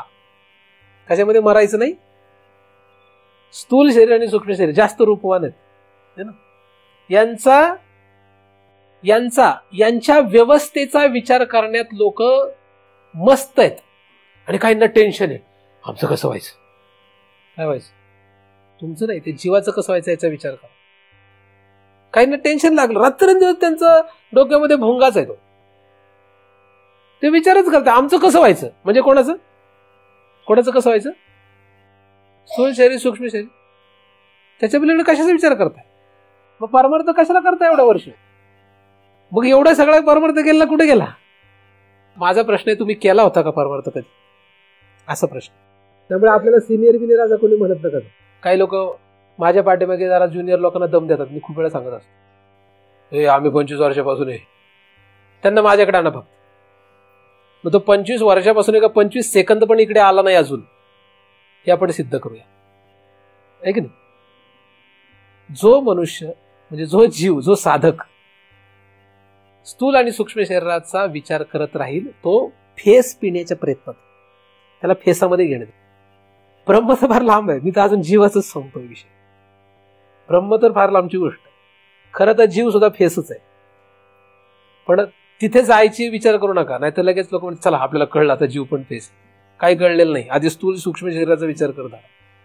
तर स्थूल आणि सूक्ष्म शरीर जे आहेत या दोन शरीरांचा विचार न करणे, त्याच्यात प्रियत्व न ठेवणे आणि यांचा जे विचार करत असतील त्यांच्यात प्रियत्व न ठेवणे. सोपं गणित आहे. काय करायचंय? आपलं स्थूल शरीर आणि आपलं सूक्ष्म शरीर यांच्यात आपण प्रियत्व ठेवायचं नाही. म्हणजे याची व्यवस्था करायची नाही का? व्यवस्था करायची, पण प्रियत्व ठेवायचं नाही. कसं काय? हे कसं जमतं? कसं शक्य आहे? म्हणजे कसं असतं? शेजारच्याचं लेकरू आलं आणि आपलं लेकरू आहे, घरात एकच गुलाबजाम आहे, काय करावा? काय करावं? लपून ठेवा. गणित काय? लपून ठेवायचा. आणि त्या पोराला सांगा ए तुझी आई आवाज देते बघ तुला. असं मी पाहिलेलं आहे. ह्याला म्हणतात प्रियत्व. 99% असं असतं. प्रियत्व कसं लक्षात येतं? तसं दोन शरीरांची व्यवस्था करण्यासाठी जर असं प्रियत्व दिसत असेल तर ते शोधा. या दोन शरीरांची व्यवस्था करणे, याला असे कपडे पाहिजेत, ह्याला असं खायला पाहिजे, याला असंच पाहिजे, याला तसंच पाहिजे, या दोन शरीरांना हे असं विचार करू लागलो की समजायचं प्रियत्व आहे. जसं असेल तसं. कसं? पण निषिद्ध नाही. निषिद्ध स्वीकार करायचं नाही, कारण काही लोक त्याचा भलता अर्थ काढू शकतात. दोन शरीरांच्या व्यवस्थेमध्ये जसं असेल तसं. कोणी मला शिवी दिली तर ती मनाला लागते ना, देऊ देत, काय हरकत. कोणी स्तुती केली तर देऊ देत, काय हरकत. स्तुती आणि निंदा मनाला लागतं ना, म्हणजे सूक्ष्म शरीराचं घेणं देणं. स्थूल आणि सूक्ष्म शरीराविषयी प्रियत्व म्हणजे काय? या दोन शरीरामध्ये गुंतणं म्हणजे काय याचा विचार करा. या दोन शरीरांचा प्रियत्वामध्ये आपण रममाण न होणे, यांचे प्रियत्व न ठेवणे, याची व्यवस्था करणे. याची व्यवस्था करत राहा दोघांची पण. आता बाकीचे जे लोक आहेत, हे सगळा मागाचा जो आपण गोथावळा पाहिला, ही जी लोक आहेत यांना सुद्धा जर तुमच्या या दोन शरीरांशी घेणं देणं असेल तर त्यांच्यात प्रियत्व ठेवणं. विचारून घ्या त्यांना, बिंदास विचारा, काय प्रॉब्लेम, माझं नाव सांगा, हरकत नाही, मला शिवाय देऊ देत, काय हरकत. तसंही देत असत, त्यामुळे प्रॉब्लेम काही नाही. दोन तुमची जी शरीर आहे त्यांच्यावर तुम्ही प्रेम करू नका, तुम्ही प्रियत्व ठेवू नका. आणि तुमच्या या दोन शरीरावर जे लोक घेणं देणं ठेवतायत त्यांच्याशी प्रियत्व ठेवू नका, तुमचं भलं होईल. त्यांना विचारायचं तुला नक्की कशाशी घेणं देणं आहे, विचारा बिंदास. तुम्हाला फार प्रिय वाटतं नाही एखादा, बायको असे नवरा असे, त्यांना विचारा तुला काय प्रिय आहे. हे शरीर प्रिय आहे, याच्या आतमधलं सूक्ष्म शरीर प्रिय आहे, काय सांग. का याच्या आतमध्ये जो जीव आहे तो प्रिय आहे, विचारून घ्या. जर दोन शरीरावरच प्रियत्व दिसलं, बोलण्यात नाही वागण्यात, कारण बोलण्यात एखादा म्हणून मला तुझा जीव प्रिय आहे, बोलणं नको, वागण्यात जर या दोन शरीरावर जर यांना प्रियत्व दिसत असेल त्यांच्यात प्रियत्व ठेवण्यात आपलं भलं नाहीये. इतकं साधं गणित आहे, एकदम साधं गणित आहे. एवढं केलं तरी परमार्थात खूप गती झाली आपली, खूप गती, मोठी गती झाली. एवढंच करा आयुष्यभर आणि वाचलेच तर मग माझ्याकडे. एवढं जरी तुम्ही करू शकले परमार्थात तरी तुमचं फार मोठं काम झालं. काही दृश्य विवेक वाचू नका पुढं, एवढंच करा फक्त. संशय घालवायचा असेल तर ह्या ग्रंथाचं फल येते. काही काही लोकांना वाटतं मला फार चांगलं सांगणार आहे काहीतरी. ह्या चांगलं सांगण्यामध्ये चांगलं व्हायचं असेल, भलं व्हायचं असेल तर काय करावं लागेल, हे पहिल्यांदा असं करावं लागेल. स्थूल शरीर सूक्ष्म शरीरावर आपलं स्वतःचं प्रियत्व नसावं. या दोन आपल्या शरीरावर ज्या लोकांना प्रियत्व आहे त्यांना दूर करा किंवा तुम्ही त्यांच्यापासून दूर जा. 3 पातळीवर दूर जाता येत, स्थूल, सूक्ष्म आणि कारण. म्हणजे स्थूलाने दूर जाता येतं म्हणजे जंगलात जायचं, हा एक भाग आहे. मनापासून जीवापासून दूर जाता येतं, हे 2 भाग आहेत आपले. तुम्ही ठरवा कुठून जायचे, तुम्हाला जे शक्य आहे ते करा. स्थूल रूपाने दूर जाणं सगळ्यांना शक्य नाहीये, त्यामुळे सगळ्यांनी स्थूल रूपाने दूर जाऊ नका. कारण म्हातारे खांगलेली लोक आहेत फार, ती जर म्हणतील हिमालयात जातो, अशक्य आहे ना. आता मग गप्प बसा, इथंच राहा. मनापासून दूर जा, मनाने दूर जा, मनाने यांच्यात न करा. गणित सांगतोय, गणित आहेत फक्त. म्हाताऱ्या लोकांनी घराचा त्याग करू नका, मस्त घरातच राहा, शिव्या खा, सगळं खा, पण घरातच राहा. खा, एन्जॉय करा. शिवाय पण दणके खा, काय खायचे ते खा, पण घरात राहा, जाऊ नका कुठं. तरणी असेल तर बिंदास गाठोडा आवरा, हिमालयात जा, कुठेही जा, जायचं तिकडे जा, त्यांना चालेल. स्त्रियांनी जाऊ नका. म्हणजे तरुण जरी असले तरी स्त्रीने घराच्या बाहेर पडू नका. अडचणी टाळण्यासाठी सांगतोय सगळं. तर मनाने यांच्यापासून आपल्याला दूर जाता येत. मनाने, बुद्धीने, अंतःकरणाने यांच्यापासून दूर होत आहेत. आणि त्याच्या आतमध्ये जीव आहे, त्या जीवापासून पण दूर होत आहेत. तुमचा जीव माझ्यात आहे का तुमच्या लेकरात आहे सांगा? तुमचा जीव माझ्यात आहे का तुमच्या वित्तामध्ये आहे सांगा? ज्याच्यात जीव असतो त्याच्यासाठी आपण काहीही करतो, बरोबर, काही पण. आणि त्याने काहीही केलं तरी तो आपल्याला मान्य असतो. त्याला म्हणतात जीव असणं. लेकरात जीव असतो म्हणजे काय असतं?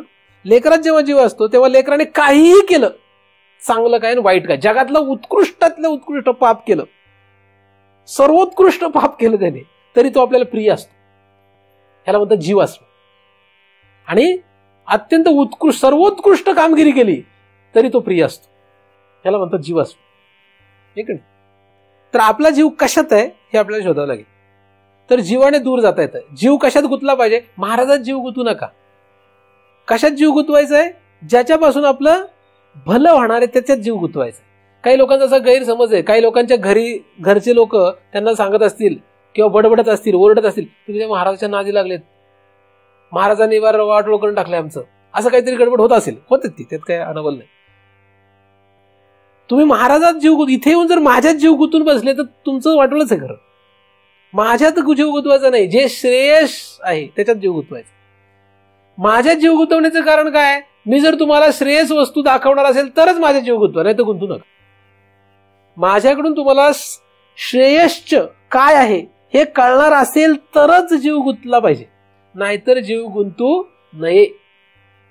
स्थूल आणि सूक्ष्म शरीर या दोघांमध्ये जो जीव गुंततो असतो तो श्रेष्ठ नसतो. त्याच्या आतमध्ये जीव, त्याच्या आतमध्ये आत्मा जो आहे त्या आत्म्यामध्ये आपल्याला जीव गुंतवायचा. तिथपर्यंत जाण्यासाठी या दोघांचा उपयोग आहे. पण मी जर तुम्हाला भलं, जीवाचं भलं शिकवत नसेल किंवा सांगत नसेल तर माझ्यामध्ये जीव गुंतून तुमचं खरंच वाटवलं. माझ्यामध्ये जीव गुंतू नका किंवा त्या शास्त्रामध्ये जीव गुंतू नका ज्या शास्त्राने जीवाची गती ही अधिक वाढते, तो सद्गतीला अधोगतीला जातो. असं शास्त्र, असा सद्गुरू उपयोगाचं नाही. असं शास्त्र किंवा असे सद्गुरू पाहिजे की जे जीवाला ब्रह्मरूप करतील, भगवंत रूप करतील. भगवत रूप करणारे गुरु पाहिजेत किंवा भगवत रूप करणारं शास्त्र पाहिजे.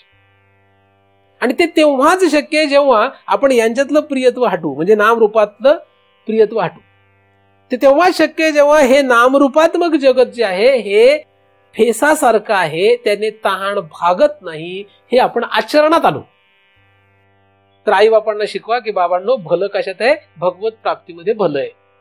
आणि भगवंताची प्राप्ती शरीराला करायची नाहीये, भगवंताची प्राप्ती मनाला, बुद्धीला करायची नाहीये. खरं भगवंताची प्राप्ती जीवाला करायची, असं वेदांत शास्त्र सांगतं. वेदांत शास्त्राचा प्रमुख विषय जीव ब्रह्म ऐक्य, म्हणजे जीवाची आणि ब्रह्माची एकी साधनं, याला परमार्थ म्हणतात.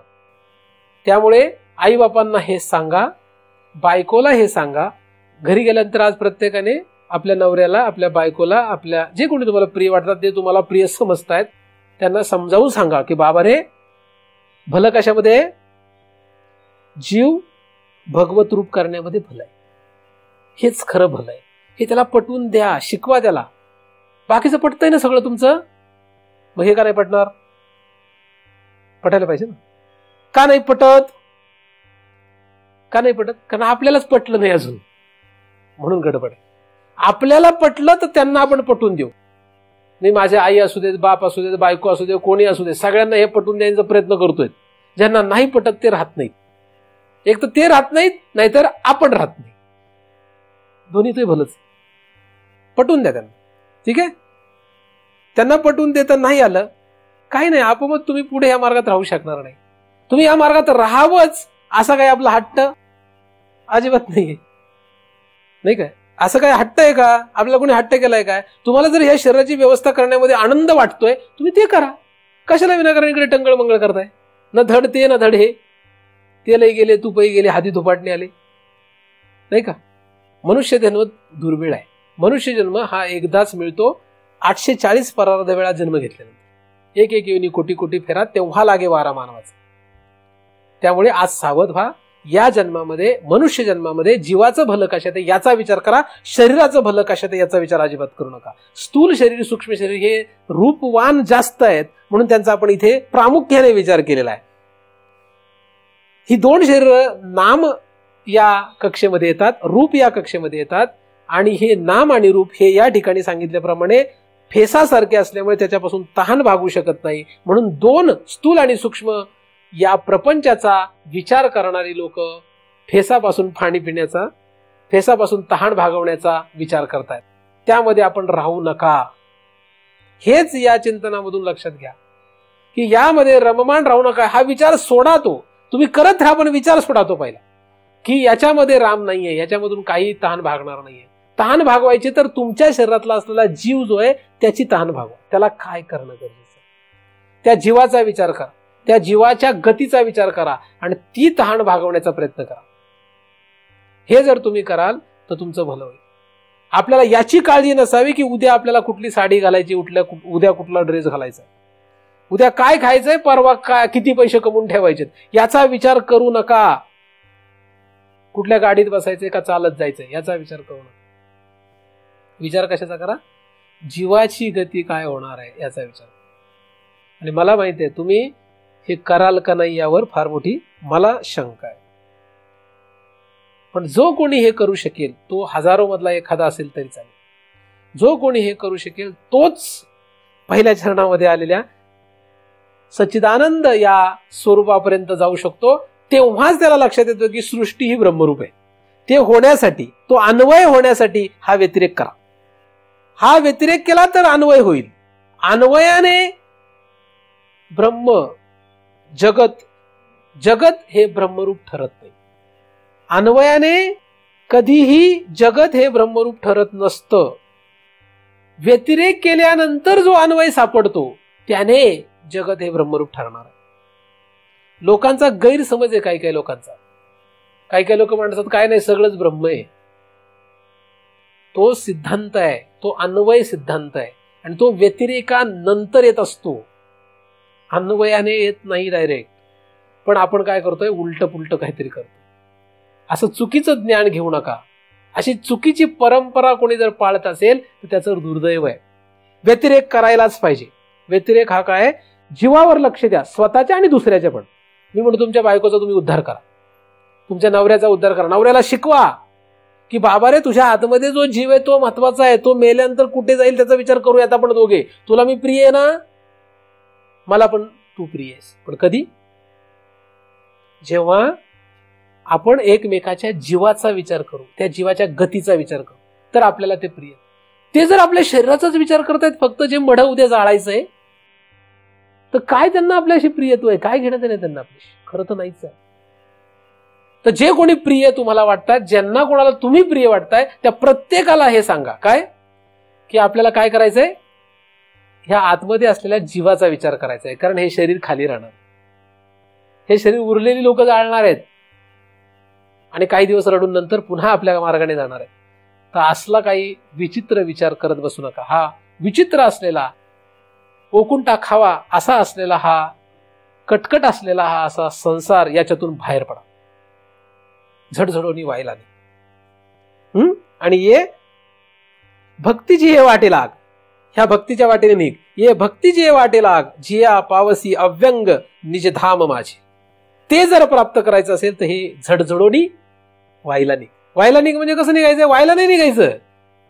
त्यांना सांगायचं बाबा रे जीव महत्वाचा आहे, शरीर महत्वाचं नाही. शरीराची व्यवस्था करावी की नाही करावी, करावी. मनाची, बुद्धीची, सगळ्याची व्यवस्था करा, पण हे महत्वाचं नसून जीव महत्वाचा आहे. प्रत्येकाला शिकवा, हे प्रत्येकाला सांगा, बिंदात सांगा, काय हरकत नाही. सांगत राहा. एक तर ते जातील, नाही तर तुम्ही जाल दूर. काहीतरी होणारच आहे की नाही, कोणतं अपमत होईल ते. आणि आपण अनाथ झालो की आपला नाथ जनार्दन, मग आपल्याला भगवंत जवळ करेल. तो म्हणतो जाऊ दे, ह्याच्याकडे सगळंच आहे, आपण कशाला ह्याच्याकडे जावं. ज्याच्याकडे सगळंच आहे त्याच्याकडे भगवंत कशाला जाईल. ज्याच्याकडे काहीच नाही त्याला तू जवळ करतो. तर आपल्याकडे काहीच नसावं, काहीच नसण्यासारखं आपल्याकडे स्थिती यावी. या ठिकाणी या 14व्या श्लोकामध्ये आपण 2 प्रामुख्याने विषय अभ्यासलेले आहेत. एक, सृष्टी ही ब्रह्मरूप आहे, या ब्रह्माचं स्वरूप सतरूप चिद्रूप आनंदरूप आहे. पण हा सिद्धांत आहे, हा अन्वय आहे.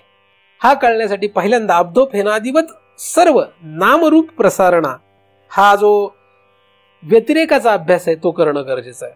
जगत हे नामरूपात्मक आहे, नामरूप हे फेसासारखे आहेत, फेसापासून कधी तहान भागत नाही, म्हणून रूपवान असलेल्या स्थूल आणि सूक्ष्म प्रपंचापासून कधीही तहान भागणार नाही. हा सिद्धांत लक्षात ठेवून आपण या 2 प्रपंचामध्ये रममाण न होणे, जीवाचा विचार करणे, हे एवढं तरी कमीत कमी आपल्याला या चिंतनातून सर्वांना लक्षात यावं. यासाठी भगवंताची आपल्या सर्वांवर कृपा होत आणि त्या भगवंताच्या दिशेने आपली गती व्हावी, यासाठी त्या भगवंताने आपल्याला योग्य साधन देऊन त्या दिशेने आपला प्रवास सुरू करावा, ही त्या भगवंताच्या चरणी प्रार्थना करतो. त्या भगवंताच्याच कृपेने निर्माण झालेले चिंतन त्याच्याच चरणी अर्पण करून येथेच पूर्ण विराम देतो. पुंडलीकवरदा हरी विठ्ठल श्री ज्ञानदेव तुकाराम. पंढरीनाथ भगवान की जय. माऊली ज्ञानेश्वर महाराज की जय. जगद्गुरु तुकाराम महाराज की जय. सद्गुरुनाथ भगवान की जय.